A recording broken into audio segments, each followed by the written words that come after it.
Hi, and welcome back to Focal Point AFR Talk. Brian Fisher is my name. The program is Focal Point. The network is American Family Radio Talk Network. And I want to welcome to our decision maker line a good friend of this program, Roman Gabriel III. In fact, we refer to him around here as the original RG3.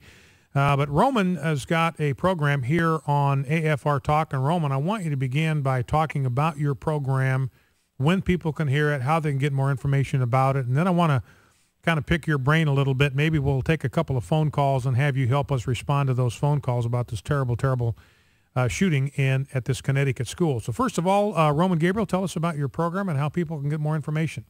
Hey, Brian. Great to be back with you again. Always a pleasure. In fact, I just got done myself speaking to about 1,000 kids today at middle school and high school. Just stepped right out of the gym and was just speaking in there. So obviously principal and teachers, others of us that were waiting to speak today, heard about what took place. It's very sad, and prayers go out to those families and people. And, of course, as you were saying, you can join us every Saturday night right there on American Family Radio, 8:06 Eastern, 7:06 Central Time for Sold Out Sports Talk, and very relevant to what we're talking today. We usually have a 1-hour program where we talk about faith, family, and sports, how sports affects your life and faith, and relevant faith-based activities that happen in our communities and nationally. And we usually have at least one coach or football player or extreme athlete or whatever's going on out there to come in and talk to us about their platform and their ministry and the impact that they're having on youngsters' lives. And that's really the impact of my show, is taking faith-based Christian athletes and letting them share their platform and how we can impact the next generation of kids for Christ, and how we can help families and equip families for the challenges that they have with youngsters today, just like the challenge that we're facing here as we speak. And, of course, you can catch us on our Facebook page, 2 words, Sold Out, our Twitter, and it's Sold Out 41. And love to have you with us Saturday. We're going to have a great show. We'll be talking a lot about NFL football, Week 15, college football, the bowl games. We'll also be talking about a lot of issues with what we do with our ministry, which is reaching out to middle school and high school students and equipping parents to be more vigilant in their kids' lives. Well, Roman, you were just with 1,000 students, and this was at a middle school, you said, or middle school and high school? We were at a middle school and a high school today. And we had this shooting. Of course, it was in an elementary school. A lot of the victims apparently were kindergartners.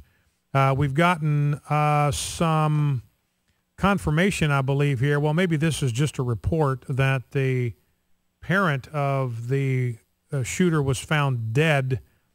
He apparently killed one of his parents in New Jersey before heading to the Connecticut school. He originally was from New Jersey, so apparently he did go to New Jersey and kill his father, and then went to the school in Connecticut and shot his mother, as well as at least 16 students.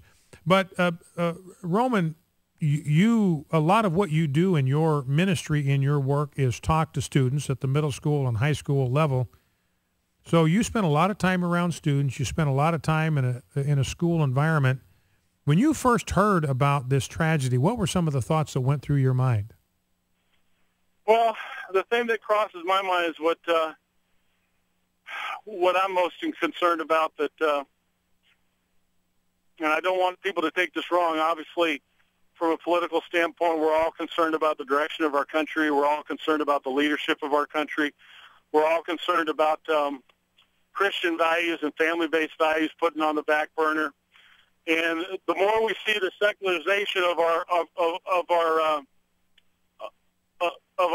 neighborhoods and schools and the places that we live, the greater the challenges are going to be with things like we saw today. And so many people out there are putting their heads in the sand about this generation, about what we need to do to take back this generation of kids. And, we have a generation of parents that has grown up in single-family homes and latchkey kids and without spiritual values, and many of our college students that are unchurched, that are coming out of college being totally proselytized to secularism and are ambivalent to those things. We're cutting out all of those things in our society. And I just made up my mind that God had talked to me in my ministry that we have to attack the problem of going after these youngsters at a young age, because, as we know, about 90% of people will make a decision for Christ before they're 17 years old.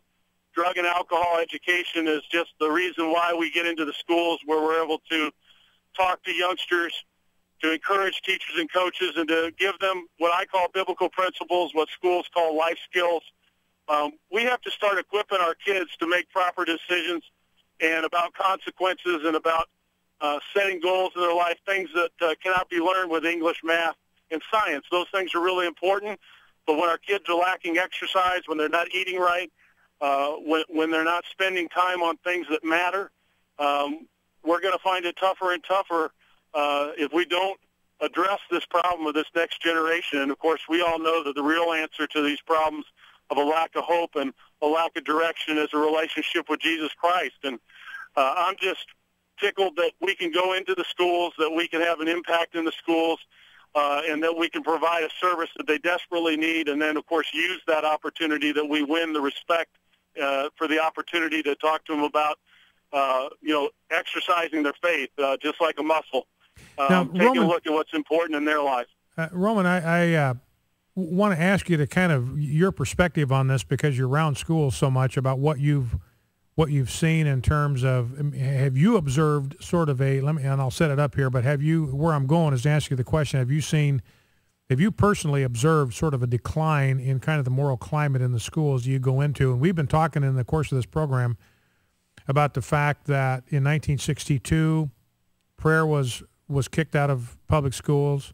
1963, Bible reading was taken out of public schools. 1980, the Ten Commandments were taken off the walls of classrooms. So we've spent the last 50 years telling God to get lost. We don't want you. We don't want people talking to you on our campuses. We don't want people acknowledging you. We don't want people showing any respect for your word. We don't want people showing any reverence for your moral standards for life. And, we built up, I believe, a certain amount of moral capital in the United States from the founding until 1962. And when you make a decision, as the Supreme Court did, that prohibits rebuilding or investing more moral capital in an enterprise, you can't put any more moral capital into that enterprise. So whatever is there, whatever's been invested, whatever's been built up, you're going to start consuming that. You're going to start eating through that moral capital that's been built up and invested, and eventually you consume it all. There's no moral capital left, and I believe that's kind of where we are as a culture. And I was looking at this piece here that lists the school shootings in America. The first major school shooting was back in 1966. That was the student at the University of Texas got up in the clock tower and killed 16 people with a high-powered rifle. Then the next one was not till 1999. That's 33 years before you had another school shooting. That was the one at Columbine. And then March 21st, 2005, it was 6 years until you had the next school shooting. So we go from 33 years between the first and the second school shooting to just 6 years between the second and the third. March 21, 2005, a 16-year-old high school student gunned down 5 students and a teacher at Red Lake High School in Minnesota. Then October 2nd, 2006, now it's less than a year. So we go from 33 years to 6 years to 1 year. Then we've got another one, April 16, 2007, February 14, 2008, and then we've got the one today, December 14, 2012. So, what I'm seeing is sort of a collapsing of a telescoping of the time between these tragic events, which would be an indication of this kind of moral decline. And so, Roman, that's kind of my question for you. Have you witnessed this? Have you observed it? Or have things seemed to have been more steady in that regard in the time that you've been working in schools?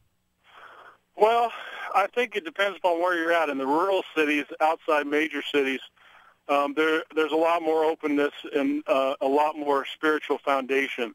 And a lot more. Do you have more freedom in those places? A lot more freedom. In your message? The superintendents and the principals and people in decision-making ability understand that there is a place for the local church, that there is a place in the life of these kids that are for faith-based organizations, and that they're not only important but critical to the well-being of the community.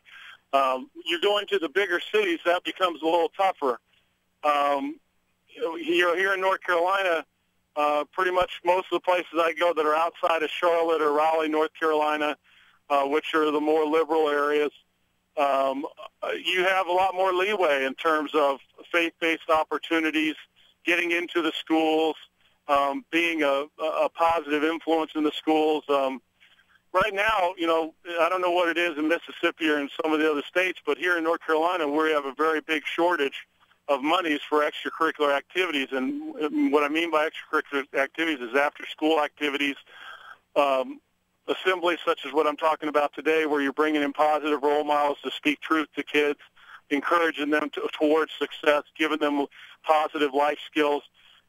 We've been really blessed to have open doors because of that lack of funding, and then we've had very benevolent companies who want to give back to the communities who have helped us to pay for these programs to go into these communities and to make a difference in these schools. And, of course, through social networking and follow-up programs, we're able to continue to influence these kids, continue to give them positive messages, continue to give them what I call hope. I mean, I think what you're seeing a lot of right now is the more and more people that are dependent upon the government, the more and more people who are discouraged that they can't find a job and that they can't reach their American dream and that they can't go out and use their talents and abilities. And the more and more people who, I just don't believe that most people out there feel good about having to take government money. I just feel a lot of people out there want to have a job. They want to feel a purpose in their life.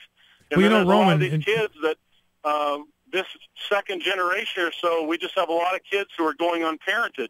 A lot of kids in our rural areas that are latchkey kids where either both parents have to work because of necessity, or they have one parent, or they have no parent or a grandparent raising them. So where are they getting a lot of their moral compass, and where are they getting the life skills? And what and it's interesting to me, Roman, and we got to wrap up here because we're kind of against a hard break, but it's interesting to me. We are headed for a financial collapse in America. We have an unsustainable level of government spending. Eventually, we're going to run into a brick wall there. And what I'm hearing you say is that the church needs to be prepared. That's going to be a moment of opportunity. Yes, it's going to be a moment of devastation for this culture, but there's going to be a need for organizations like the church to step into the vacuum that's created by an absence of government funding to provide what these people need. Roman Gabriel, host of Sold Out Sports Talks. Thanks for being with us, Roman. Talk to you later. Focal Point AFR Talk. Back with more of your calls. Stay with us.